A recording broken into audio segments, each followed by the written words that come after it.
welcome to Cut to the Chase podcast, guys. I am your host, Chase Abel. I'm here with my man, cool cat. I met him not too long ago on the circuit of the comedy journey. Right, I guess we can say that. AKA stand outside Bebop for 3.5 hours. 3.5 hours. Yeah. Waiting for to get on stage. Just trying to like balance like how high can I get so I didn't waste my time, but also have a little fun while I'm 45th at fucking Bebop. Well, it's crazy because when we came into the studio now, right? Uh-huh. I mean, I've known you for a little bit. Yeah. Right? And I don't know what it is, but I still introduced you as like Mike Hogan. It's so funny. That's my dad's name too.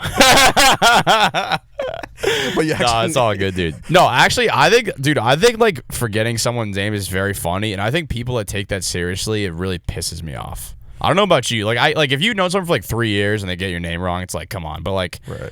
Like, I've like, we're boys, but it's like we don't see each other like every single day. You know what I mean? It's like if I was like, hey, I'm not doing the podcast now, I'd be like, dude, fuck you. Like, right. Get over it. You know what I mean? You know one of the things that like kind of like made me like I thought about you for a second because I said, oh, this kid, he's a young cat, but he's not. He's kind of like you're having like an old soul though. You know what I'm saying? Like you don't get like. You're not like typically a sensitive cat. You kind of like you come off a little older than like what you are. I appreciate that, man. How old are you? I'm only 23. I turned 24 soon. Yeah. Wow. You don't look a day older. Well, dude, you know what?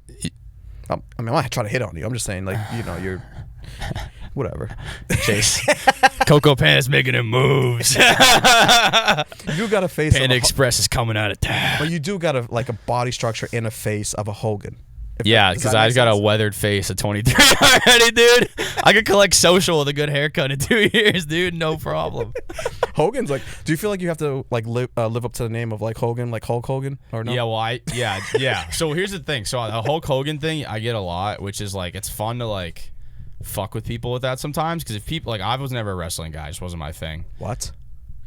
Dude, I know. Well, here's the thing. The only reason I got TV, like when I was a kid, is because I begged my parents. I was like, I need to watch the Red Sox games. Like, speaking of being old, I was like waking up at 6, like taking a newspaper to the school bus, crossing my legs, being like, well, boys had a rough game. Like, that's just, you're getting made fun of at 6 if you're doing that. You know what I mean? Looking like a fucking schoolboy in the 20s. It's like, it's dumb as shit. Did you ever, do you like typically got that, like, oh, you like older, you seem older, or you act older, or no? I did. I think the reason why is like I just spent a lot of time like the house I grew up in. Like I grew up in Marlborough, Mass, which is like moderate sized city in like Central Mass. Marlborough, very diverse city, which was awesome. So it's people from all backgrounds. A lot of people move to Marlborough that can't afford to live in Boston, like first like generation immigrant families. So it's just constant like fluctuation, which is great. You do also have the face. If like the Marlboro Man was like a picture, you do have the face of the Marlboro Man too. Dude, I don't think you were there. Like, so I did the roast battle. You know Andrew Vickers? Yeah. He's my boy. I love that. Oh, dude. yeah. Dude, we did the roast battle, and his roast, dude, he had 5 in a. It was 5v5. I got like 3 out of 5. He's a much better writer than me. I have no problem saying that because he's so funny. Sure. Dude, he had one. He said, "You look like a crash test dummy that Kid Rock brought back to life with Jim Beam," and I was like, dude, that is the funniest thing I've ever heard in my fucking life. Yeah, you got a lot of things going on. Yeah, like have you seen Game of Thrones? I'll be honest with you, I've never watched one episode of it. Gotcha. Not yet. He had a game. There's this like really tall lesbian woman in Game of Thrones, and he goes, her name's like my dad?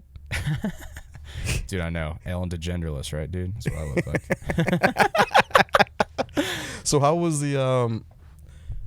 was Marlboro? Because I grew up like just north of Boston. You know what I mean? Yeah. I grew up Malden. Yeah, pretty similar. Malden. Yeah. Is it similar to Malden? Yeah, a little bigger. Like Marlboro's interesting though, because like Central Mass is like farming. It used to be like farm country. So it's like you have like the cities, but there's also like for example, like I lived in a city, but like we lived in a house that was over 300 years old.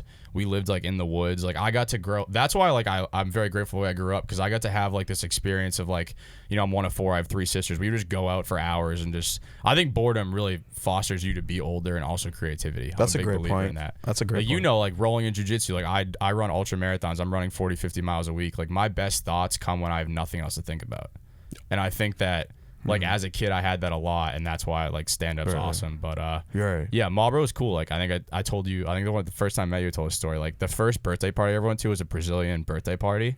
And dude, Brazilian families get down, dude. There's so much. It's so fun. Because like I love my family, but like Irish people, dude, we got no flavor in food. It's like this is all we got. We got this. This is the Mount Rushmore: salt and pepper, olive oil, buffalo, barbecue. No diversity in that lineup whatsoever. Yeah. That's the shallow end of the flavor pool. Yeah, because no one really says to me. I mean, it is what it is. No one. I've never in my life ever heard anyone or a family say, you know what, today we're gonna go out to get some Irish food. Yeah, dude. You're like, dude, that's just buying a bottle of Jameson. That's what that is, dude. That is like the depth of our culture. It's just alcoholism and not adapting to the sun.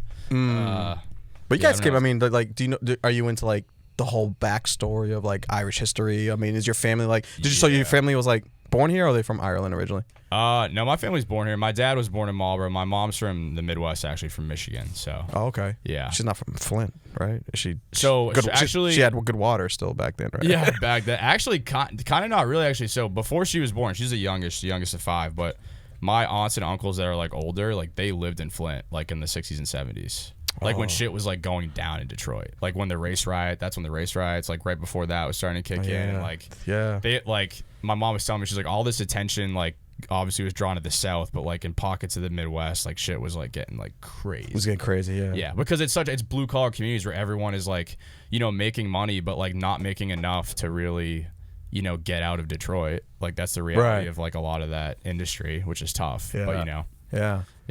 Marlboro, it's Irish, yeah. Because I mean, so you're born here, right? Yeah. Yeah. See, I was born in Africa. So like. Oh, nice. Yeah. What? I didn't know, dude. No, I mean, it was the way you said "nice" was actually caught my heart. I don't know. It was like I don't know the way. I've never been there. I just want to go, dude. I've never been to Africa before. It sounds so fun. It does. Like I have a good family friend. She does. Well, I'm an outdoorsman too, so I want to go like fishing. I want to go fucking fishing, dude. So you're like I'm an outdoorsman. Africa's perfect for me. Yeah. Dude, it's a tough place to be outside. It's a good place to test your outdoor will, dude. Yeah. I mean, you'll definitely. I mean, I do have to preface though, like. Or preface. I don't know what's the correct preface. Is that what it is? God, I need to read more. Like I don't know how I've survived. Bro, neither of us are reading anytime soon, Chase. Let's be realistic here, dude. Yeah, it's a different outdoor experience, I would say. Yeah, it's hot as fuck, dude. Very hot, very hot. Yeah, and so I don't know, man. It's just like, and then coming over here when we first came here, we lived in Lynn, Mass, and that was like when Lynn, Massachusetts, which was. Like Lynn in the 80s was like crazy. It's tough. Yeah, so crazy. Yeah. And then we like migrated more out to the suburb to Salem, Mass. And then we eventually like went more into the city, like to Malden, you know, so whatever. Yeah. So what the thing is, because when I saw you, right, the first time I saw you obviously was at the Bebop open mic. Yes, it was. Yeah, we were kicking it outside and we were talking. You were very like for someone at your place in comedy, like I was more interested in how you were very comfortable in your own skin, if that makes sense. Yeah. I mean, I'm not with you at night. I don't know the fuck you do, but you know, it's like 5 nuts a night, guys. Get comfortable in your skin. You know, just wake up no energy, like no, I'm just kidding. But no, honestly, I feel like honestly, like before COVID, I would say I was a completely different person. Like I was a very insecure person, like loved comedy but never thought about doing it, and like because of COVID, I just like honestly it sounds dumb, but I got really into running and like a lot of like hard exercise, and I feel like as you know, like I haven't done a lot of like jiu-jitsu, or like I've taken like a boxing lesson here and there. I've done like wrestling here and there, but like there is a thing when I think you do something that hard, whatever ego or thing you think about yourself that isn't true goes away because you're so exhausted. For 100%. And I think like because of that, I was able to realize like, you know, like there's like things about me that I don't like, and it's like it is what it is, and it's like I'm not gonna change those as part of like what makes me me. So I think that's part of the comfort. It's like I have no problem making fun of myself on stage. Actually, most of my friends in comedy like you say I look like way too much, which is like a newer comic thing, but like, dude, I could do 5 minutes just roasting myself and have the time of my fucking life. Have time of your life. So fun. Well, I think that's people I feel like who are like that, who can actually kind of make fun of themselves, and live in that moment and not worry about if this is actually have any validity to it. Yeah. I think that kind of sets you apart from just kind of like from all like stuff that you don't need to pay attention to. Yeah. If that makes sense, right? So, but yeah, I was just like, oh, he's also interesting. That was the second thing too. I appreciate that. Because like interesting for me, it's like, dude, it didn't matter. Like I only this particular podcast is only predicated on people who I feel like are interesting. You know, I don't talk. I don't talk like to people. Well, I don't want to sound like an ass. But what I'm saying is if I'm having a conversation with somebody and if there's nothing interesting in that conversation, I kind of tapped out.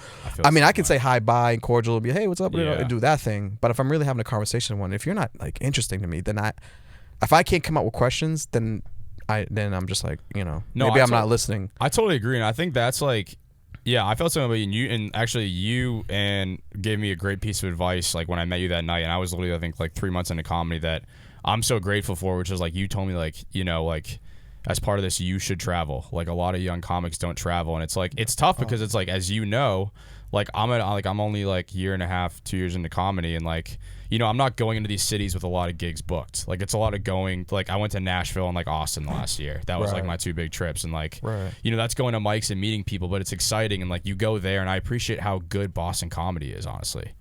Like cuz like you go to open mic, like there's great mics in other cities, but like you can consistently go to mics in Boston and see comics that are very, very good.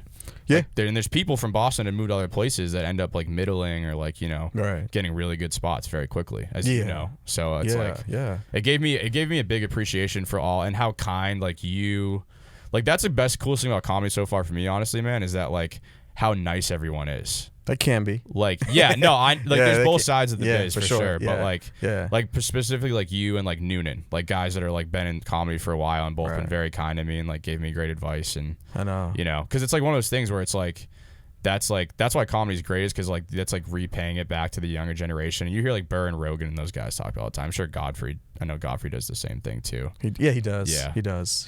And like, and everyone like has their way of kind of giving back to the thing that we are, I guess, collectively kind of like agree to do, like with ourselves. So it's like, I mean, I always kind of learn from people that I learned from or who I pay attention to. They paid things forward. Yeah, for sure. And you just kind of, whether it's like a piece of advice or whether it's like even just having an ear to listen to like a comic or, those things actually really, really matter. Absolutely. And I have like more of like a little, I don't know, but there's a lot of comics, man, they just can't like they're unfortunately, just because maybe, certain things of like, I don't know, but there's a lot of comics who can't be like present. Yeah, and not like really appreciate like having a conversation with someone, like really listening, because their minds is always going, right? It's always going. I get that though. Like I totally get it. Like I can't even like, the thing that's weird about comedy is I tried to explain this to someone today, and that wasn't a comic, and as you know, sometimes that's just a fucking miserable mistake. Trying to explain a comedy thing, be like, the worst, dude, is like, there was one time, I don't want to say where it was because I'll give it away and the person will get upset at me, but like I was at I don't do brunch. I'm not a brunch person. I just don't like that. I think it's like, oh, mimosa. Fucking, if you're going to day drink, fucking get after it. Watch your mouth, bro. I'm a big brunch dude, son. All right, but you're a screwdriver or mimosa guy? I'm a basic bitch on Sunday. Yes, all day. You getting scrambies with a little fucking mimosa? What, dude? Not even close, dude. Avocado toast, red chili flakes. What are you saying, bro? Dude. What are you saying? That's bougie as hell, dude. Yeah. Dude, if you give me red paper flakes, I'd be like, I don't put it in pasta. I don't know what the fuck to do with that. Damn, I can't even roast that. Sounds so good right now. Yeah, it does. Yeah, red chili. Oh, English muffin. Actually, now you got me started, son. Yeah. Let me show you exactly how to do the correct brunch. English multi-grain English muffin toasted. Correct. Avocado. I feel like this is what it's like to be like hit on as a white woman right now. Like, I'll get you some fucking. Oh, you haven't heard my podcast. Oh, I have. Oh yeah, I know the whites very well. It's so funny. So okay, so you're not a brunch dude. I mean, I get it. No. Here's the thing. I'm a brunch guy, but like I want it to be like. I feel like if I had to like compare it, like I take more of like a Bert Kreischer approach to lunch. You know what I mean? Like let's get a little loosey-goosey, have a couple, 3-4 cocktails. Okay. Some lunch, maybe a shot to hit the road, and like 5 minutes down with the walk back to the Uber. Oh, dude, you want to go on a fucking journey, dude. I just don't drink. I don't drink very often, dude. And when I do, it's just like, fucking, I'm here, dude. You know what I mean? It's like, might as well enjoy it. But I've also put myself in a lot of dangerous situations. I've woken up outside in winter, like multiple times from drinking. Like I've I played with fire a little too close a couple times. So that doesn't surprise me. I'm you look at my haircut, dude. You're like, this albino ferret's got a drinking problem. Oh hell yeah. Yeah. You look like you got what's that? A John Deere membership somewhere. Dude. I look like I'm a bouncer at Bass Pro, but I'm deaf, so I don't do a good job at it. Yeah. Oh, you definitely have been look like a Bass Pro fucking supervisor dude, somewhere in Montana. I went to Bass Pro 2 hours before I did this podcast. You do what's I'm not kidding. Fucking I was in New Hampshire. I was like, dude, no sales tax. Gotta hop on. You know what you look like, dude? You look like a dude that only says he freshwater fishes in Utah. Dude, this time of year, you don't go deep sea water. This time of year, it's better. All right, dude. I literally freshwater fish and I went to Bass Pro Shops today. Told you. That's pretty good, dude. I know so my whites. Funny, dude. Know my whites. Yeah, dude. I'm at the fucking bottom of the pyramid, bro. Did you go to George Washington University? I see the shirt there. My sister did, though. Last time I went there, I got really fucked up. It was pretty fun, though. DC's a fun city, dude. DC's a very underrated city, I think. Underrated in what way? Well, like, I think that, like there's just so much good food and it's not all that expensive. Like if you go to like New York and you go out to dinner, it's fucking nuts. It's like like I said, if I'm in New York and I'm like, I mean, if I just like I don't ever drink before shows or mics anymore just because I just become a fucking idiot. But, yeah, I think you mentioned that before. Yeah. I just like being clear. Like, dude, there's nothing worse than when you're trying to work out, and this is like too nitty gritty, but like work out a new joke, but then you fuck up the old joke first, and then you're like, God damn it, why did I do this? At least I always like am running through my head about stuff. And, like, right. Yeah. Yeah, but yeah, DC's got good food. It's not overpriced, and also everyone's just like super attractive there. Well, you know what the nickname of DC, what they call it, right? What? Chocolate City. Really? See, when you said really right there, it wasn't as nice as when I said I was from Africa. You were like, nice. Like, yeah, the shame energy I of the think black women are very attractive. Yeah. I told you that. Yeah. Oh, you didn't tell me. Black, I like. Well, great segue. I didn't know we were going to go. I love white woman, dude, but like, dude, like that's like, dude. You know Dave Caggiano, right? He is dude. He is the funniest joke, and I don't know if he does it anymore. And I'm trying to get him on this podcast, but he's fucking swerving me, Mr. Big Time. No, he's not, dude. I'll no, I'm just kidding. He's busy. He's a busy kid. Yeah. No, he's always busy when I hit him up. So yeah, he's a busy dude. He was the first dude I ever met in comedy. He was super nice to me. One thing that he told me, actually, this is funny, a good story that I appreciate so much now, is he saw my first real stand-up set ever at open mic, Strange Brew in New Hampshire. Okay. Some like divey ass mic, whatever. Sounds very fitting. Yeah, to be in but New like Hampshire. I was the comic that was like, I didn't know like to move the mic stand or anything. I just stood there with the mic, and he was like, "Hey man," he was like, "That was good. Like keep working, definitely a lot, but make sure you move the mic stand, because if you stand with the mic stand right next to you, people won't take you seriously on stage." And I appreciated that honesty so much, and I see other comics that like, it would take them 2 months to figure that out. The mic stand, the whole mic stand away. Yeah, maybe like I overthink that, but it's like when you just take the mic out of the stand and you just stand next to it, but you don't move the it just looks mic like you're about to like slow dance with like the skinniest person in the world. Like you're just like standing next to him like it's a fucking prom photo or something. Like a skinny black chick. Yeah. Yeah, like a weak one-arm black chick. Like Zendaya if things went bad. Yeah, exactly. Right. I'm trying to think of like she's probably I would say so. Yeah. But it is called Chocolate City. Like that's the nickname. Yeah. No, I think black and Latina chicks are so hot, dude. Oh yeah. But like a black, you look like you like Latina chicks. Oh yeah, dude. I guess, dude. I mean, talk about this is the only girl I've ever seriously dated was a Division I women's hockey player that was Latina, that was adopted by 100% Irish family that could fucking booze, dude. It's like a violent Terminator weapon, dude. First of all, bro. Yeah. What the fuck did you just say? I didn't even follow you, but thrown, dude, in the words there, dude. There was a lot. I feel like you've been waiting to pocket knife, dude. I feel like there's Latinas about to break this building right now. I feel like you've been waiting years to say that in that context. Like, what? Okay, you said what? You said you love Latina. What? I think Latina women are very attractive. Well, also like, but a Latina woman, like me trying to hit on a Latina woman is like if you were at like, if we were to compare to like dogs, like Latina woman's like the German Shepherd, and I'm like the half shaved like Chihuahua that's like fucking frizzling in the corner. Like the odds aren't very high. You know what I mean? So. Yeah. You're all right. I mean, handsome guy. Well, I just think that like it's not like I think white women are attractive too, but like at the college I went to was just like all pretty much white chicks. So it's like, where'd you go to school? St. Anselm College in New Hampshire. Yeah, that sounds like a lot of white girls for sure. St. Anselm's. Dude, Catholic colleges get away with teaching some wild shit still, bro. Yeah, they get out under the radar with some wild shit, dude. Oh, you guys are nuts. Dude, don't put me in that, dude. I don't know why I said you guys. Yeah, you guys. Yeah, you fucking idiots. Oh, God, yeah. Yeah. What do you mean us black people? Yeah. What do you mean us people? You Will Mike and your Texas abortion laws. Fuck you. Yeah, college was a blur. It went by fast for me. Where'd you go to school? I went to a small private college, and it was called Mount Ida College. It's actually not there anymore. Okay, so there's a little history. Get like blown up? Like what happened? Well, listen. It sounds like a place that someone would like have harsh feelings for. Like Mount Ida is spreading this false information. We gotta go fucking take that. Do you know what's out. crazy about it? Mount Ida first was an all-girls school at first. Oh, so it was an all-girls school at so first. It wasn't that far off. It wasn't that far. Bunch of Amish guys like fucking. They're not supposed to learn. Right. And then all of a sudden they had like an epiphany to make it like co-ed. Yeah. And then like I went like maybe like 3 or 4 years after they went co-ed. Uh-huh. So basically every single dude in Massachusetts heard that this school was all girls school now has become co-ed, so they all just going there for the chicks. They're not going That's for like exciting though. Like it's probably a lot of good energy around that campus when like it's co-ed for the first time. Oh, like, probably people fucking like rabbits left and right. Oh, you know what this college was called? Our nickname? What? Mount Mattress. Mount Mattress? Yeah.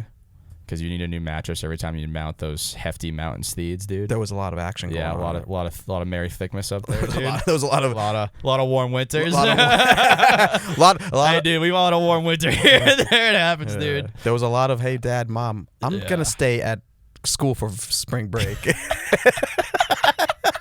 They're like, what? Like, what are you gonna do for 3 weeks? I got Bella. I don't need a blanket. I'm fine. Yeah. Dude. They're like, where are you gonna stay? Like, you can't stay in the dorm. I was like, I'll figure it out. Yeah, dude. Also, colleges don't enforce rules. Like, they're like, move out. You could just be like, no. Like, they're not gonna do anything. No, like the RDs are the dude. If your job's an RD, you hate your life. A resident director at a college, like, no one dreams to make $50,000 a year to yell at kids to stop partying at 19 years old. Oh no, that's rough, dude. They thank them for it, but like. You ever hook up with like one of the RAs, like girls that were like a resident assistants, like pretended to be, like a strict, all this? Actually, so I would no, but I did hook up with a girl that was like very much involved with like student gov. We didn't like actually have sex or anything, but like I mean, you'd have to say that. I could have said that. Yeah, the disappointment I was like, yeah. Oh, they didn't do shit, dude. This guy's getting dry humped in the back like middle school. Hey, at one point, dry humping was hottest thing. Like dry humping, dude. I was a master at that. I remember at one in 5th grade, like when I was a master. Dude, I remember like when I found out dry humping when I was young, I would just shower with my eyes closed, and be like, "Fucking one day, dude." I'd be so excited, dude. Dude, one time though, this is like I think I have something like learning wise where I can like focus, but then I just do dumb shit. It's almost like there's like a little autism button, and it's like it just like peaks on once in a while. You know what I mean? Like some invisible person just kicks it in for an hour, and then I just fucking do some dumbass shit. But I used to think the coolest thing ever, like, like the bars of soap. If you step on them really hard, they go up the wall, and I would try to get it to go up to the ceiling. It's the most autistic shit of all time. And one time I was sitting there I was like, fucking one day I'm going to dry hump. And I hit the soap, dude, and just literally fell over and like knocked myself out in the shower. Wow. But I was like, that was commitment to the dry hump game, man. I don't know why I never told that story. I don't use bar soap. I don't. It's kind of a dangerous activity. It's dangerous. Like, there's a lot of things that can happen. Like, it's kind of weird though when it's like, where's Waldo? You get in the shower, like, where's the bar soap? Like sometimes you have no idea where it is, dude. Well, also, yeah, but I think I was gonna say what I'm gonna say, right? Yeah, wait, you go first. I have a good story. So, dude, last year I lived with two of my best friends last year, Ethan and Colin.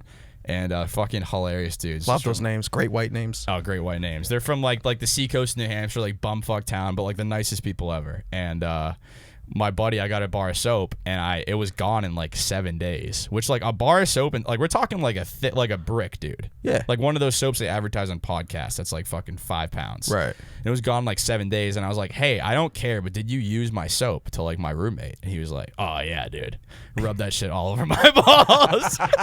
And I was like, dude, that's not how it works. Community soap, you put it in your hands. You don't just stick it. He goes, yeah, what is that? Because you're fucking. He was like, we know you're gay. Relax. It's like, all right, first off, that's hack as fuck. Don't say that. Yeah, I was gonna let you bomb on your own. Yeah, we know you had more than my balls in your mouth, buddy. Shit, dumb shit like that. Yeah. But no, I was like, nah, don't fucking do that. And he's like, he gets pissed off real quick sometimes.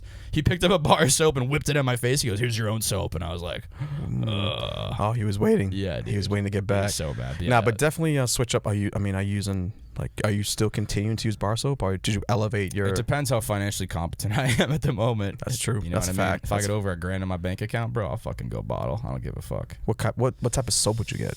You just guess. You'll get it right probably. Nubian Notion, papaya enzyme lotion. Papaya, dude? Yeah. I don't know. Fruit soap? I mean, I feel like black people have much better soap than white people. oh, 100%. You guys are such better at skincare. Like I don't know anything about skincare, dude. Nothing? Do you Nah, moisturize after you like? There was a 3-month period at college where I just didn't even shampoo my hair. I just used body wash all over. What? Yeah, dude. I still got laid. That's the real Olympic sport right there. That's a reality TV show, dude. Don't shampoo. See if you can have sex. There's a lot. There's a lot to unpack here. Okay. Yeah, I kind of threw a lot there. First of all, your skin game needs to be elevated a little You bit. think so? I agree. Yeah, I got I some agree. rinks. I got some rinks. I look like I'm I can hook you up with someone. 34. Like nothing too crazy. I'm thinking more of just like No needles. No needles. No needles. No needles. You just need the basics here. Good skin regimen, because I'm all about skin regimen, right? Okay. Okay, check this out, right? Coco Panda, dude. You got another shit. You know the deal, man. Coco Panda merch coming out soon, by the way. So you need a good cleanser. That's number one, right? You need also a scrub, right? Okay. And you need a good moisturizer, daily moisturizer. Okay. Now, before you even get into buying the product, you need to identify the type of skin that you have. Is there more than 3? Because there's more than 3, I'm going to have to write it down. I'm already kind of like, 3's a lot, dude. I haven't done a lot of learning recently. Well, have you ever heard the joke, the Bill Burr joke, when the ashy joke that he has when he talks about finding out that what ashy is? So funny, dating a black chick. Yeah. Yeah, that was funny. Yeah, but that's actually true. It's like it is true. Well, that's the thing too. Is like, first off, Bill Burr's wife. You ever listen to Nia on the podcast? I've seen her. Yeah, bro, listened to her for many years. They're so funny together. Right. That's like that back and forth is like, and I think that's why, like, as like coming into comedy, like it's like my generation of comics, like my biggest comedy influences were like podcast clips of like, I know that's what's crazy. That's what's crazy to me. Like old, like when Theo Von first went on Rogan, I remember being like, dude, how is this guy this funny? Seeing Schultz's jokes and appreciating how good they were, like early Schultz, and now as a comic myself, I'm like, fuck, the writing's so good. Yeah. And then like Burr, obviously, and then like honestly, actually, early Kevin Hart was a big one for me. Yeah. Like that first special where it's like 10 years of material, and like, that's a guy that was bullied by Patrice and Bill Burr every day for like fucking how many years, and you see how good a comic he is. My time of comedy, because you came in like a little differently. You've been through up. Everything. Everything. Yeah. I mean, it's still up and down. You know. Yeah. How do you feel about the state of comedy right now? Do you like it? Is it like, how's it compared to like? Would you say it's at a high point compared to other times, or? I'm very interested actually in this because you've like been around for a while. I think it's I don't know, man. Actually that's a great question because I thought about this the other day. Trying to like, I guess, connect my thoughts about it. Yeah. Trying to see exactly where I feel. I don't know. I feel indifferent about it. I do feel like comedy is still in a good state because if you are talented and you do work hard and you are true to yourself, you can have some success, right? For sure. Absolutely. But the way that the one thing about me, I have a love-hate relationship is like the business of comedy, and how like the whole thing of trying to navigate that and trying to figure out, okay, which people do you need to, that are ultimately really with you to develop you and want to work with you. Yeah. And like those things. But to answer your question overall, I think it's in a good state. But I feel like, we are over apologizing, for 100%. Things. There's even podcasts that will, before they even say a joke, they will they will preface before apologizing. I can't fucking stand that, dude. And it's like getting annoying to me, and it's getting to a point where it's because it's fake. Because like if you're having that conversation at like a club, or like if we're at Capo and we're talking, I'm not gonna apologize before I say something because you're my friend, right? And you're trying to be funny, right? You know what I mean? Yeah. Like I'm a strong believer, honestly, and this, some people don't like this, but I think you'd agree with me. Like, I really only try to apologize now if I've done something that I feel is like truly wrong. That's only that's like the. I had this conversation too with a friend of mine about the apologizing thing, and there's a lot of people who have two schools of thought on apologizing. Sometimes when you apologize, it necessarily doesn't mean that you have to have done something wrong, in my opinion. Sometimes when you apologize, what happens is you basically are looking out for the whole the whole component of the relationship, right? Yeah. If you want to survive the relationship with whoever you did something wrong to, right? Now, I've apologized for things that I know that I was right for, even though not wrong, but to kind of just be the bigger person, 100%, and have them look at it from, later on they'll figure it out, like, oh shit, he was right, and they come back to me and say, you know what, that time when you apologized, I'm sorry, like I do that. I think of it in that way. Yeah, well, that's very healthy, and I think that. Yeah, but I mean, to like over apologize for things that like you shouldn't be apologizing for. That doesn't. I look at intent, as the main.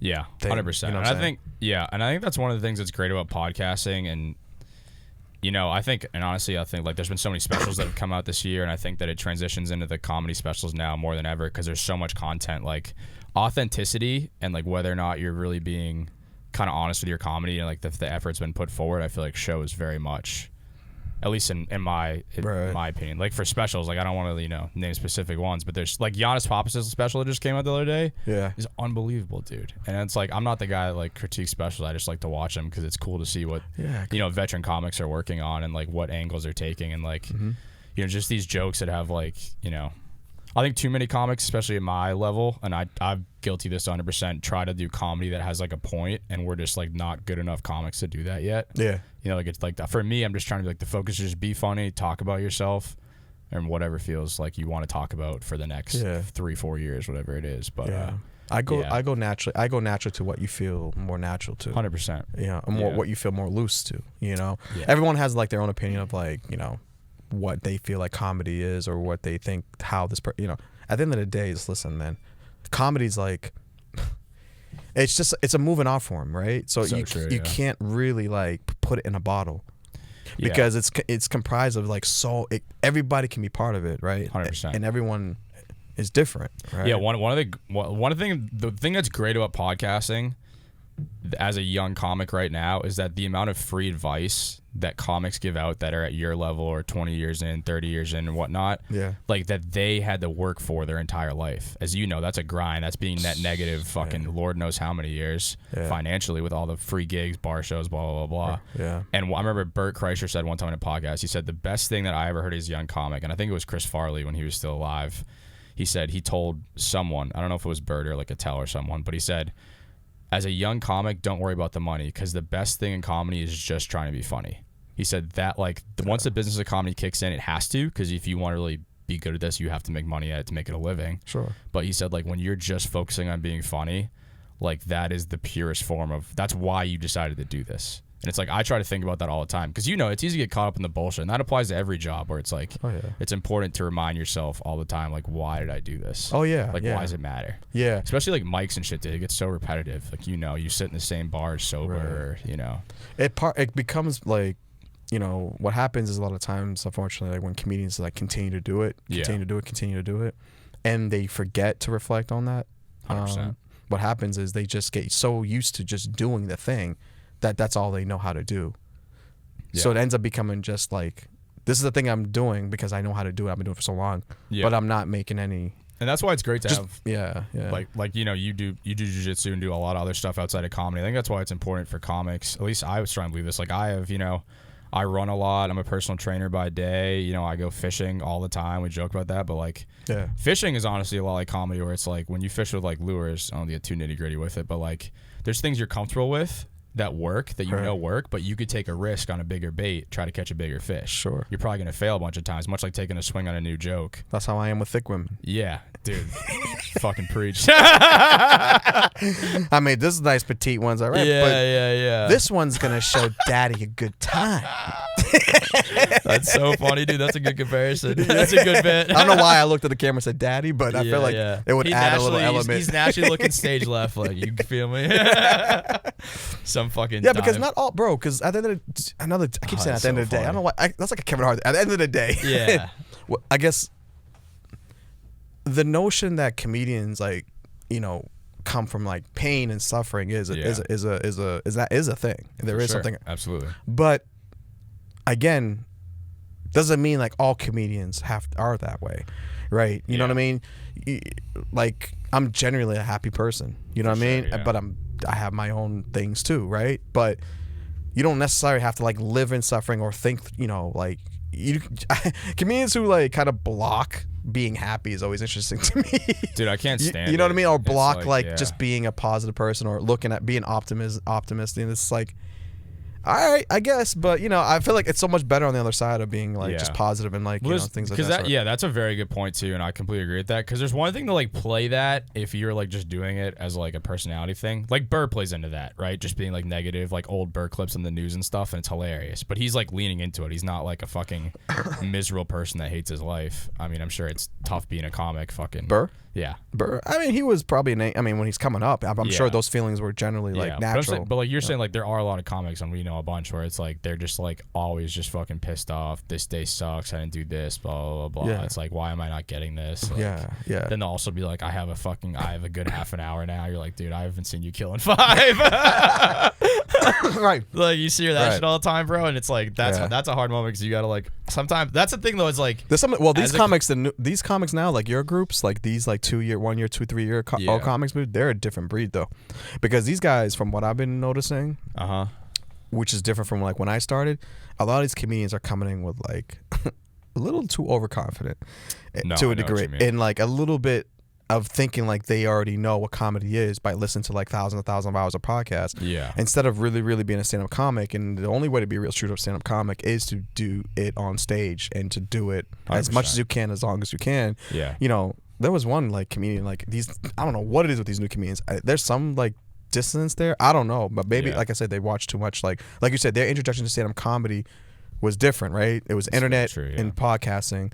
I came from like Comic View, Def Jam, you know, like Star Search, like, you know what I mean? So it's like it's a whole different element, right? Well, I think the interesting, actually, what brought a great point to me when I first started too. Dan Reardon, one of my best friends. He's his boys with Dave. Dave, Dodgers, yeah. I love those guys. They're fucking quiet hilarious. dude, but he's a funny dude. Dude, when he gets boozing though, dude, there's like so funny because he's almost like he charges up to talk. And then when he like starts boozing, he gets liquored up, dude. He just lets it rip, and it's hilarious. But anyways, he said, he goes, the thing about podcasts is, yes, podcast content can't help you, but you're only listening to successful comedians. Everyone that has a podcast you're probably listening to has made it. You don't know how to sort out the advice from people that haven't. You know what I mean? Which is like, I know it's kind of just a general point, but it's true. Like, no, I can see that. Because you like, especially like comedy's one thing where it's like someone can be a 15-year comic. That's like, you've met these people that do comedy once every 3 weeks. Yeah. And it's like, but they get to say they're a 15-year comic, and it's like, you're not. You know what I mean? It's not to be a dick about it, but it's like, it's like, I always say it's like going to the gym or like trying to get better at something physically. You have to show up at least minimum 3 days a week. Well, that's why the common denominator at the end of the day is the stage. Yeah. That's the equalizer. Yeah. So you can be a 4 or 5 year old comic, and right next to a 15-year comic, 100%. But if you've done already like 10,000 hours within those 5, 6, 7 years, because you're just a beast and you're going up every day, versus the 15-year person who's like, let's say, like has a job. There's many different variables as to why people get certain stage time, or they, why certain people have more stage time than others. But that's why the stage is always going to be the common denominator of it. For sure. If the people laugh and you feel it, that it's that you brought it. That's it. I also think like failing on a stage motivates you. Like, if it motivates me tremendously too. Like, if I ever, whenever I like, I fucking, trying to think last time I bombed. I had a couple of bombs that were really bad like a month ago, and I've had a lot of shows since then. It's not like I've been not just those, by the way. It wasn't just. Oh, it's been a lot of fucking bombs, dude. Dude, my worst. He was like, I just did 2 bombs. Dude, my worst. This is my worst one, honestly. So I was driving up. So Manchester, I went to college. Right, there's this bar called Murphy's Tap Room. It was like our home base bar. It was like, it's like Blackout Central there. It was fucking great. Love those people. So booked a show there for the first time. It's like homecoming. It's like going back. Like, my first goal in stand-up was I wanted to play a show there. As dumb as that sounds, I was like, I want to set like a couple simple goals. Yeah, some benchmarks. Benchmarks of like things to like be like, oh, I did that this year. Yeah, hell yeah. It's the day of the Patriots' first playoff game with Mac Jones as quarterback against the Buffalo Bills. So none of my friends are going. They're all watching the game. So then I also love the Pats. So I get there and fucking, whatever. I bombed. It was a show that they don't light people, and I usually only do 5 to 7 minute sets on shows, and I did 10 by accident. So I got to 7, just ran out of material and just kept talking. Yeah. But also the light was like in my eyes. I couldn't see the crowd, so all I just kept hearing were like, ugh, Aw. Oh, dude, the makes me so mad because it's like then they just feel bad for you as a person. You're like, you're not supposed to know that. That's supposed to be hidden in this act. Oh yeah, I've had but bombs. I compulsively just drink waters when I bomb after, just to have something to do, just to like, I don't know. In my mind, I'm like, I can just hydrate and just piss that out of me. Right. But I just was chugging waters and I was like, I gotta get out of here. So I left Murphy's, hour and a half drive back home. I had to piss so bad, dude. But I was like, I don't want to stop. I just want to go home, smoke a joint, get in my bed, and just pass the fuck out. Right. Listen to tape tomorrow, reset. Just pissed my pants on the drive home, dude. And then I'm just sitting. It's like my best show I wanted to do ruined. Sitting in my own piss, just like sad country music, like living the dream, baby. Yeah, I can do. It's like, yo, that's like, but that's like a true like thing, dude. It's like that's a bad example. Like that is like that hurts. Like that motivates me. Like, dude, you gotta write better fucking jokes. Right. Like, you can't just have like 3 premises and not really have good punchlines for them. Yeah, I mean, I would probably. You don't have to be that hard on yourself that you need to piss in your pants, but I would. I mean, there's other options I think me and you can come up with. Yeah, well, I made it about like I emptied only about a quarter of the tank. Like, it gets a little. I got off the road, got 3/4 of the tank out the car, so that was good. But like quarter tank's kind of annoying because you're just like a little damp. You're not really soaked. You know what I mean? Like it's still manageable if you just quarter piss your pants, dude. Like you can kind of get away with it a little bit. I feel like you I've had a lot of alcoholic friends that have pissed their pants. I've seen every stain possible, dude. One of my friends used to fall asleep in the shower, fully clothed with the shower on every time he drank, so he wouldn't know if he pissed himself or not the next morning. I'm gonna be honest with you. Dude, that is the craziest shit I've ever heard in my life. Can I tell you? It still is so funny to me, dude. I'll be honest with you. None of my homies ever pissed in their pants, bro. I can't relate to it, dog. Like I don't understand. Like how much like is this? Even got T-4 Loco in 8 seconds, dude. Shit happens quick. So you're a beer guy? No, I have celiac, so I have gluten free, which is funny though, because it's like, so I have a food allergy, right? So the food. They had the food allergy. So I can't eat bread. I can't eat bread, normal pizza, or beer. So all my friends from college live in New Hampshire. Like in a shocking turn of events, people from New Hampshire don't understand food allergies very well. I swear to God, dude. One time I was in Manchester, New Hampshire. I tried to order gluten-free bread. She goes, "Don't usually get a lot of Biden voters in here." I was like, "Yo." I was like, "Yang gang." I'm just kidding. That's hilarious, dude. But anyways, one time, that's a funny ass joke. So my buddy JP, dude. So his lake house, dude. His family's all from Lynn. Just like. I love them, but they're, you're garbage if you're from Lynn. Right? I mean, like, I'm a garbage person, so I can say it. Like, we're in the same can. You know what I mean? It's all good. Yeah. But, so, like, they just don't understand how food allergies work, right? So, like, I told him, I was like, no bread, no beer, dude. I swear to God. He gave me a piece of cheese, and in between 2 pieces of bread and a Bud Light, he goes, "Here you go, faggot. Here's your fucking gluten-free cheese sandwich." So he's making fun of you. But he put a piece of cheese between 2 pieces of bread. He thought that the hamburger was the gluten part. Wow. It was the only part of those 3 that he had to leave on the fucking thing. Dude, so what'd you I do? also just dropped the F word. I don't know if that'll get bleeped out, but we'll see. Okay. We'll see how it goes. Sorry about that. Yeah. I was just recreating the moment. I mean, I have a big market in the alphabet community, so like that was my favorite. I don't know, like, you know. That was my favorite joke out of Giannis Pops' new special. He goes, "We're gonna have a liberal plane and a conservative plane. The liberal plane will have 86 bathrooms on it." Yeah. That's the thing. I mean, like, I've never. You know what's interesting too about that word? I've never it's never been an issue for me because it's like I've never like. No, yeah. There actually was one. I've gotten in big trouble with it. One woman sent me a message on Facebook after I did a show, right? Because I said I had a joke that. Basically, it was a joke of about just basically how you said it. It's a friend that said it to you. Yeah. Right? And I was telling a story about somebody saying this word. So it's not like I said it. Someone said yeah, it's a story. Yeah. And then like, she sent me a message like, well, you shouldn't use that word. I'm like, hey, thank you for coming to the show. I will continue to do the joke. Dude, I know. And that's it. Yeah. I didn't say it. You obviously didn't listen to the whole joke. Yeah. A person and so I got this whole thing. So anyways, you know what I mean? So it's just, like I said, that's another problem too. It's what's the thing? Like, you didn't do anything wrong in my mind. So it's like what you did is like the perfect like thing where it's like you just stand your ground and be like, listen, I understand you don't agree with this, but like I'm not taking it back because I'm not saying it derogatively towards someone that's gay. I'm telling a story in the context of that's a word in the story. That's the word in the story. You know what I mean? It's like you might not like that, but it's like listen, I like dude, like especially people in my generation, honestly, man, like I don't think twice about like I think it just doesn't even like register as like people being like maybe with some people, but like growing up in like Marlboro, particularly like black, white, Hispanic, you know, fucking transgender, lesbian, gay, it's just like just another person, but in a good way. You know what I mean? It's like that's what equality in my mind ultimately is, where it's like it's not even something you think about. It's just another person. Yeah, bro. And I don't think a lot of people. There's definitely a lot of people that don't think like that. There's no doubt about that. Like older generations, I think, to a certain extent. Oh yeah. Oh yeah. I mean, look at. I mean, there doesn't have to be older generation. Look what just happened recently with the shootings. You know, just recently, like in Buffalo, if I'm not mistaken. Yeah. You know what I mean?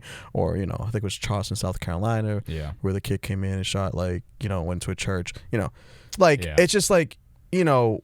But how I grew up was like, you know, I grew up in a very, very diverse like area. Yeah, you know, for sure. it was like Italians, it was Irish, it was blacks, it was you know, so we all were kind of like, we were all kind of similarly economically the same. Like no one was like, you know, some people may have had a couple, like a car extra, or something, but everyone was like, that was like how the level of like this guy's sprinklers come out of his lawn, no way. Right.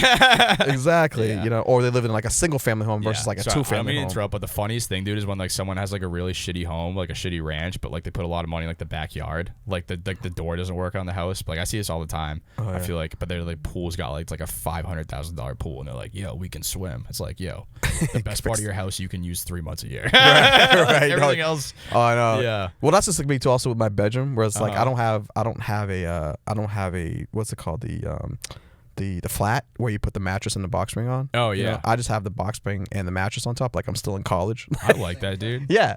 Like Dude, I'm it's just exciting. Yeah, hey, you know, like one girl was like, oh, don't do that. That's, you know, it's, what are you, like a child? I'm like, yeah. You haven't listened to my podcast? Yeah, it's like, yeah.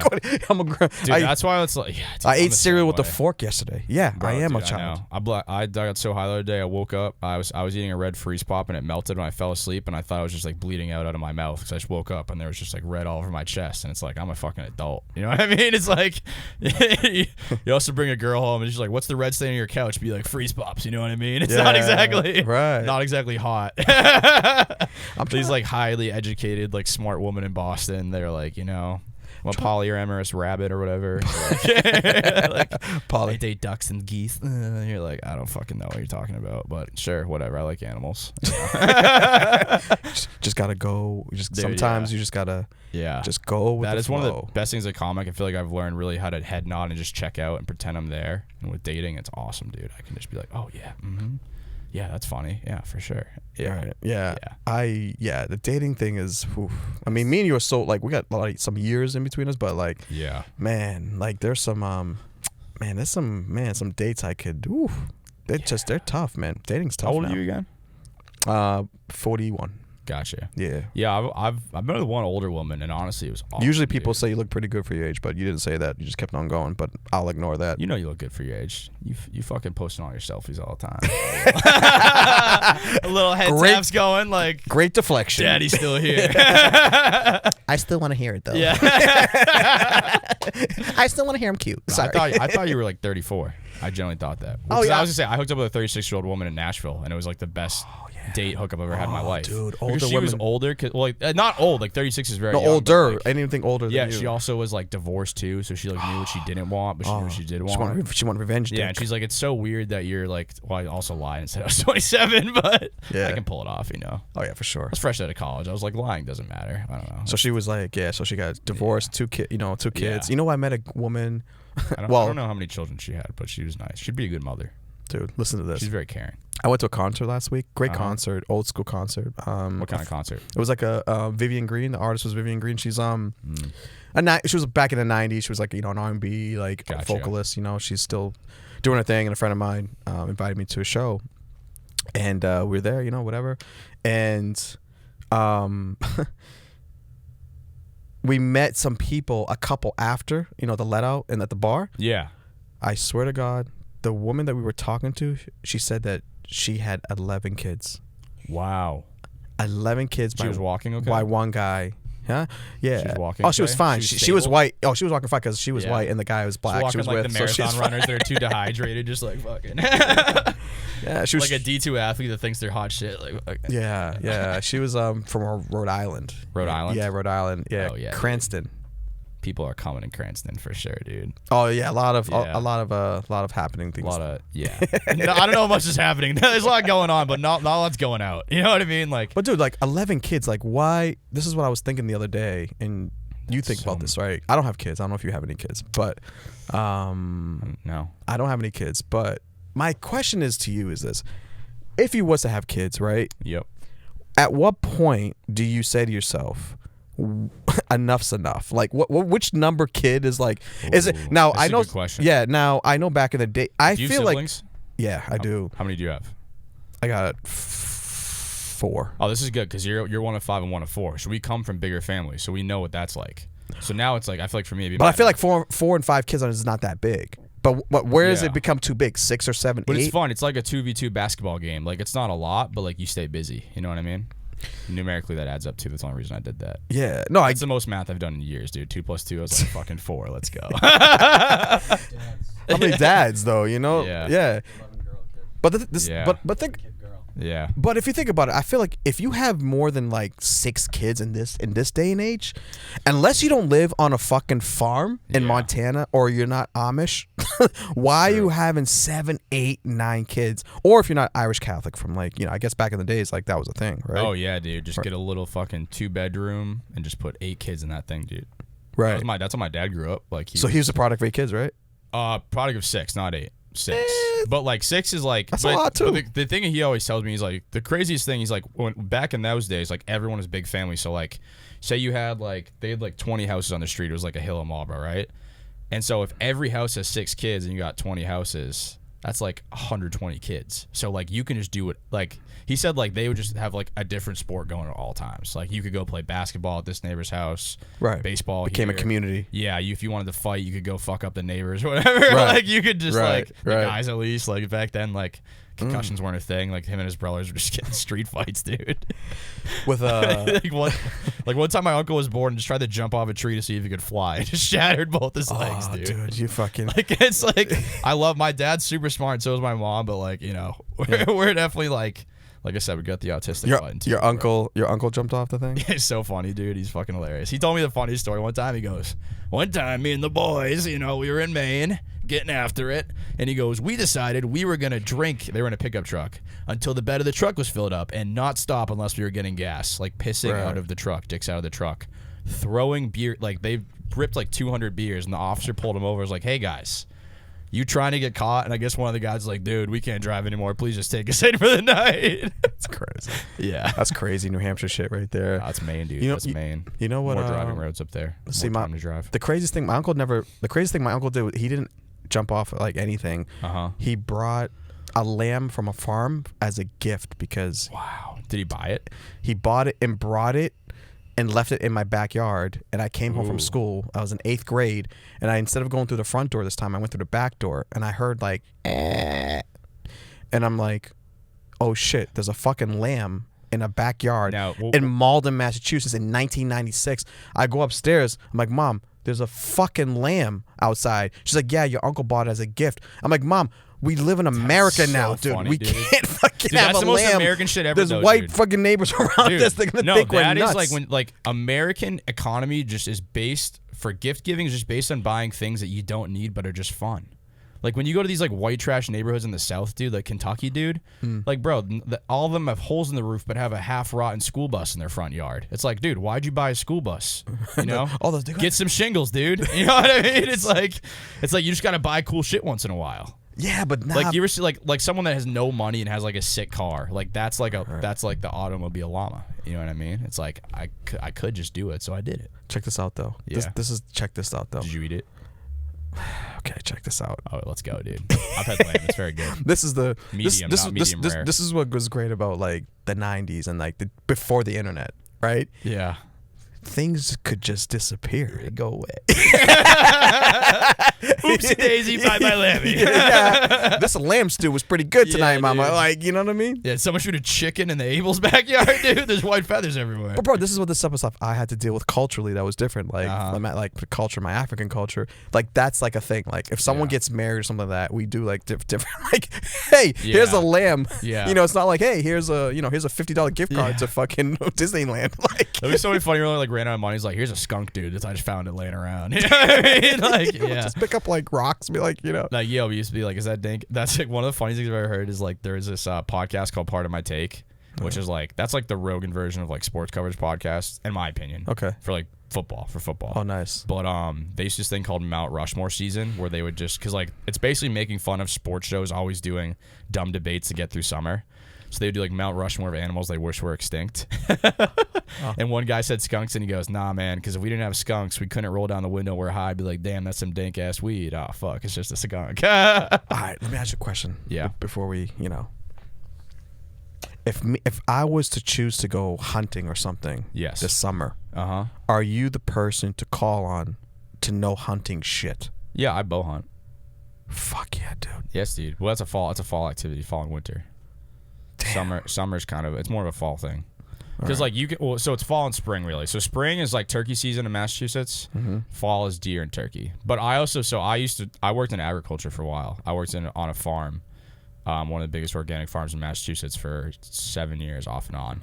And as part of that, when you work at a farm, you use something called a nuisance permit because animals take away from your business. So I could technically have, am legally allowed to shoot things year round without consequence. But if you were to shoot a deer in like July and you didn't have that, you could like go to jail. Like shooting animals out of season is like a very serious thing. Yeah, oh yeah, for sure. Yeah, you can't just be out here just like. But dude, you know what we could do? That's fun as fuck. I go bass fishing all the time. I used to work as like a fishing guide on a boat. Okay, do you do is bass fishing that thing where you just kind of like you just fucking just fling it, like you just whip, like you just grabbing like your rodeo cattling something? Like, is that a bass fishing? So bass fishing, you just go on a pond of the lure. Like for example, you throw like a topwater frog. I'm trying to find a photo of this bass that I can show you. It's like that. I caught like that, dude. Something that big lives in like ponds. You know what I mean? Okay, like, that's pretty cool. That's all right, little Larry for you. That's about little Gordita got that crunch. that's like a 3 foot bass right there. About 2.5. But yeah, it's fun. But you would like it because like I truly is like comedy where it's like you just get to try new things out, and there's rhythm and pace to fishing. Like I can reel a lure super fast. I can pause it. I can emphasize certain parts of it. Like I know it's nitty gritty, but it's like it's very fun. Like there's a creative aspect to it that gets very. Oh yeah. Well, me and you, I think we kind of have like similar minds because I think it comes from for me, it comes from a lot of how I am as me as a person. Yeah. Be like I was an athlete for like a lot of years from like 6 years old to like 22, 23. So I've always was like in practice. You know, always. You still are, dude. You're rolling. Yeah, that's it. Yeah, so I've always had like repetition as part of my process to do things, right? For sure. And I learned to do things continuously, repeat them, get up, repeat them. Yeah. Get up, repeat them. Absolutely. Oh, you failed at this one. Why did you do that? Yeah. So I've always had a stop and search type of like mind, right? Yeah. And for sure. And everything that I've done outside of comedy has helped me with comedy. Like everything 100%. That I've experienced, like everything. So much agree with that. And I have a lot more to go for sure. We all, everyone's, we're all trying to work and get better.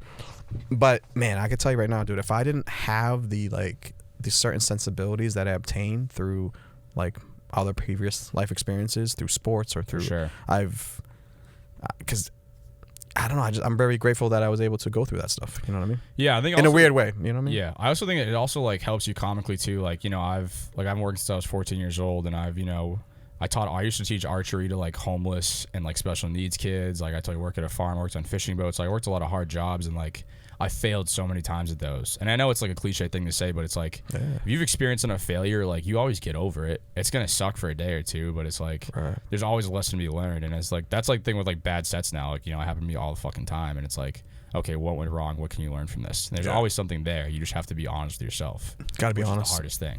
You gotta be honest with yourself. Comedy, especially like it's just like pent up anger. You've sat like 8 hours at 4 different bars in a week to do like 20 minutes come by, and then you're like, fuck, this builds up. But it's like you still have to try to get it back to even. Which I think exercise. If I didn't exercise, man, I would probably never do stand up. If I'm being honest. Yeah. Oh, that's Because like I just can't be clear. Like I just can't have lucid thoughts. I'm just always fucking go.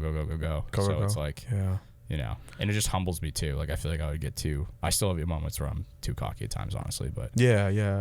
Well, but I think it's part of like how it goes too. It's probably, it's people can say cocky, people can say confidence, people can say, I mean, you can easily be misinterpreted, especially if some people don't know you directly.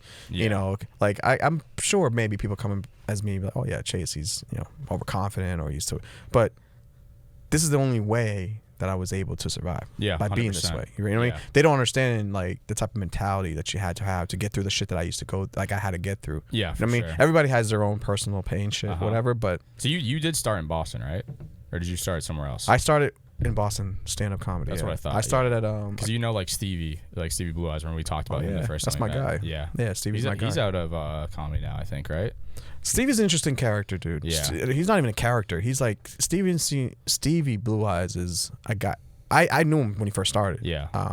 For those who don't know, Stevie is one of Chase's good friends. He also was on like the Fighter and the Kid podcast for a while. Opened up for like Brian Callen, Oh yeah, Brian Callen. LA, he's the Comedy Store. Brendan Schwab. He's in that camp of guys. How about that whole fucking thing the last couple of weeks? You been following that? You know what? I've been following it. Fucking, because I just got wind of it and I just was like, what is going on here? Bro, but then nuts. But again, this goes back. So I'll come back to that. Yeah. Sorry, I've a lot of thoughts. But I guess just to recap of what we said from the previous conversation, I think you do have to kind of have a certain level of confidence that you. My opinion is that you should always have a certain level of confidence that's unapologetic. Yeah, I think there's you always like, you know what I mean? Because if you whatever like makes you go, whatever gives you that strength, like you lean into that, without being a dickhead, of course. But, I 100% agree. Honestly, I think this might come off a little aggressive, but like I think that the reason a lot of people push back on that is because I think a lot of people don't have a true confidence in themselves. I think it's something, and I think that a lot of people get uncomfortable with confident people. If that makes sense. Yeah. Like there's part of me like, I'm the most critical person of myself for sure. I'm sure you're the same way. And it's like, but it's like, sometimes it rubs people the wrong way. And now I'm at a point where it's like, I just don't really care. Like, I don't, unless I said something to you that came off wrong, I will 100% apologize. Right. I know we'll circle back to it, but like, that's one thing I love about Brian Callen is that he came on Fighter and the Kid. He was the guy that was responsible for the phone call, like threatening Bobby Lee and all that stuff. Yeah. And he just came on and was like straight up was like, hey, I did that. That was a mistake. I was wrong. Bobby is right. He is right to feel this way about that. Right. And that's the first time I've honestly heard an apology like that on a podcast. That was very like. Right. There's probably other ones, but like that's like, especially in the LA scene, it seems like there's always like rumors and shit going on. There's always bullshit going on. Yeah. Rumor shit, dude. I'll be honest with you. I've never like bought, but I never paid attention to like those type of things. I always kind of was one of these guys that. Well, it's like Theo Von said it best one time. He said there's not a lot of real people in LA, and no. I used to live in LA. Yeah, you said that to me. Yeah, too. there's it's just. If you go out there, you're gonna have to face a certain level of dismissiveness from people that you because they only look at you as a transactional value for sure. And is there a weird balance of power too with like old industry still being strong out there and then like the new podcast kind of independence thing like coming up? Because obviously like you do a lot of stuff with Godfrey and like Godfrey's been in the game through 30 years and you've been in it for a while yourself. Like it seems like an interesting balance where some comics go the TV route, some stick with the podcast. There's risk involved with both. There's risk in all aspects. I just you just do what you do. For sure. You do what you do. You do what your strengths are. Yeah. And then you just hope that honestly that people can like whatever facet you decide to do, you just, as long as you, in my opinion, you just do it and you do it with paying things forward. You just kind of and being honest, dude. That's what I'm saying. Like there's a lot of not honest people in this business, and they will rob you of your enthusiasm. For sure. They will rob you of your path to your journey, man. So you gotta, in my opinion, for me, I know how to kind of stay away from that type of energy. Yeah. And if I know that you're this, it's cool, but and that's it. But listen, you got a long way to go. I got a long way to go. Yeah, for sure, man. And then I feel like one of the reasons why I was like, hey man, I gotta talk to this kid because this kid's interesting. And you have always been very, very nice. Very nice. Always been supportive too, which is really great to have support from people. Yeah. And you've always been just honest. Yeah. And I'm one of these people. I don't care like how funny people are, man. Like my baseline of people is, are you a good person? Sure. Yeah. And I appreciate that, man. Yeah, and that's it. And and I want you to have I wanted to have you on this podcast for a while, and just shoot the shit, get to know you a little bit. Yeah. So what do you got going on forward? Any dates? Any I know you're kind of just like doing a whole bunch of shit. What you got going on? Yeah, so you follow me, Hogan Comedy on Instagram. I got some reels up there, some jokes if you want to check it out. See a little taste. Hogan Comedy. Hogan Comedy, yep. Okay. I got Capo June 1st. I'm supposed to do Comedy Connection the 22nd, which is supposed to be tomorrow, I think, but it's a bringer and I don't have 4 people for a Sunday night, so that's not going to happen. But how many people do you have? Maybe I can go with you. I really don't have many, man. I basically have 0 right now. I'm just being honest, dude. I reached out to so many people, dude.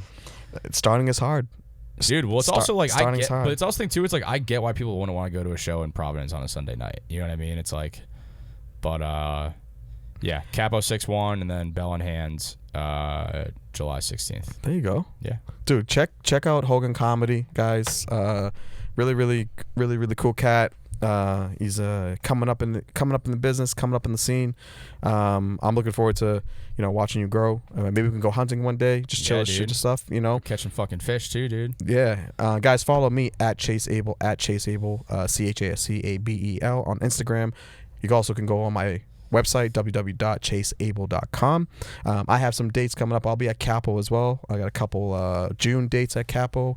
I'm also will be in West Palm Beach and all that shit. So and Miami's coming up as well. So is West Palm Beach Improv Club? Yeah, that's a pretty good one, right? That's a good West Palm Beach there's a Miami Improv. There's like 3 new Florida clubs that opened up in the last couple of years. Yeah, too, I noticed. Yeah, I'm thinking about Boston's cool, but there's some other things out there. Oh, I know. You know what I mean? Like a winter stay somewhere would be kind of nice. Kind of nice. Yeah. Thank you guys for tuning in. Cut to the Chase podcast. We out. Boom.